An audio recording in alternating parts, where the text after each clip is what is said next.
জাপানে একবার একটা অদ্ভুত ঘটনা ঘটল। বুলেট ট্রেন টানেল দিয়ে ঢোকার সময় এমন বিকট শব্দ করলো যে আশেপাশে কয়েক কিলোমিটার এলাকা জুড়ে কাঁচ ভেঙে গেল, জানালার গ্লাস কেঁপে উঠল, আর মানুষ ভয়ে রাস্তায় নেমে এলো।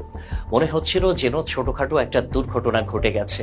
ইঞ্জিনিয়াররা মাথায় হাত দিয়ে বসে পড়লেন, কিভাবে এই শব্দ কমানো যায়।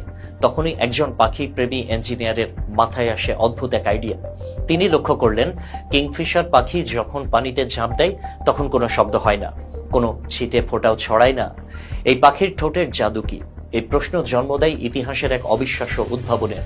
কিংফিশার পাখি, যাকে আমরা মাছরাঙা বলি, তার ঠোঁটের আকৃতি এতটাই নিখুঁত যে এটি বাতাস আর পানির মধ্যে দিয়ে ছুটে চলে নিঃশব্দে। এই পাখি যখন মাছ ধরতে পানিতে ঝাঁপ দেয় তখন তার গতি আর নকশা এমন ভাবে কাজ করে যে পানির ওপর কোনো ঢেউ সৃষ্টি হয় না।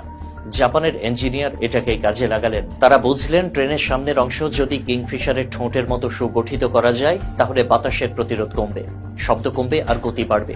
এই আইডিয়া থেকে জন্ম নিল শিনকানসেনের নতুন নকশা, যে ট্রেন আজ বিশ্বের দ্রুততম ট্রেনগুলোর মধ্যে একটি।